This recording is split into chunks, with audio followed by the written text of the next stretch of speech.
I'm doing fine. All right, guys, we're here for the movement standards for the individual competition, which will be Friday at the Arnold, this upcoming Friday.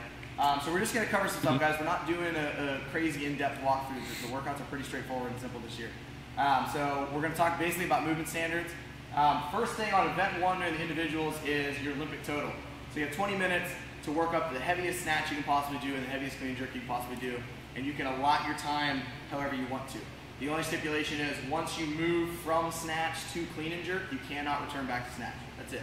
But if you want to spend 15 minutes working on a big snatch and 5 minutes on your clean and jerk, or vice versa, break it up however you want to. We are holding USAW standards on this, which for most of us boils down to two things. No press outs and no dropping knees to the floor or butts to the floor coming in contact. Other than that, pretty straightforward and simple, basic cleans and snatches you guys have done before, right? So if we talk about the snatch, he can do any variation of the snatch. If he wants to do a power snatch, he's more than welcome. Okay, if he wants to do a full snatch.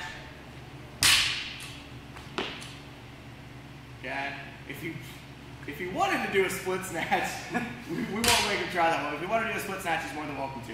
What we are looking for, though, is continual movement of the bar into a lockout position. Now, Nick has the God-given talent of physically not being able to lock his arms out overhead in that position. So when he goes up into a snatch, go ahead and just do a power snatch. He ends with a soft elbow.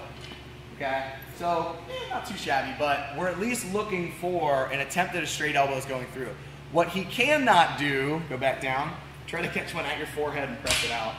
What he cannot do is that, in any way, shape, or form. I'm talking, go ahead and relax.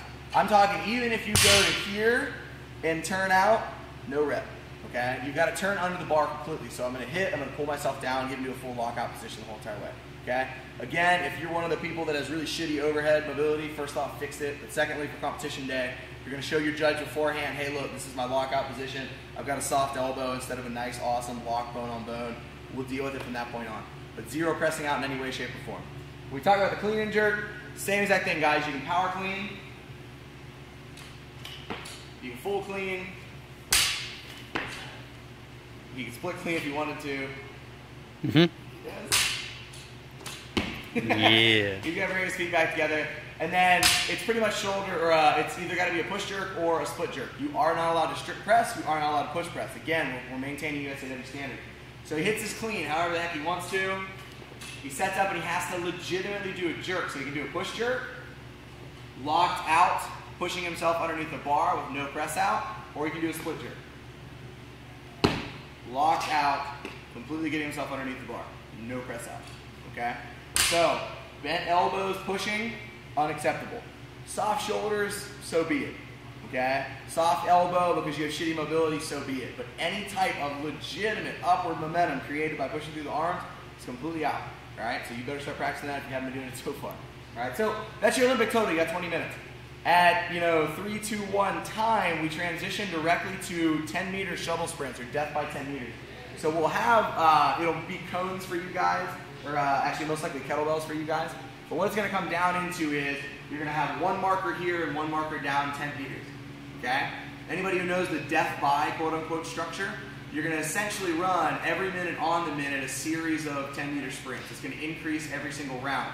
We, for the sake of not being boring and shaving down time, are going to start you guys at 50 meters, so 5 shuttle sprints. You have to touch the cone or the marker at every single turnaround. So let's say at 3, 2, 1, go, Nick takes off, or we'll give him 2 for this one. He's going to run down. He has to physically put a hand on this marker and bring himself back, and as he crosses the line, he has to physically touch the marker. Okay? He can't just run through the final line. Right? Next minute comes up, you're going to have one additional rep, down, back, next one, down, back, over and over again. We're starting at 5. So you'll go 50 meters, 60 meters, 70 meters, 80 meters, 90 meters, 100 meters, all the way up, broken into 10-meter shuttle sprints. Okay? The goal is, if you've never done this before, you have to complete everything inside of a minute. So if we're on round 160 meters, and you get 15 and you're on your way back, and 3, 2, 1 time hits, you're done. Now that being said, you do get credit for your reps. So you completed 15 rounds plus, let's say, 15 additional reps on top of that, that will actually count and accumulate towards your score. As far as how you want to run however the hell you want. Just get from this point to that point as many effing times as possible inside of the structure. The faster you get done, the longer you get to rest in between. So pretty straightforward, guys. We're going to take a second. We're going to move on to events 3 and 4.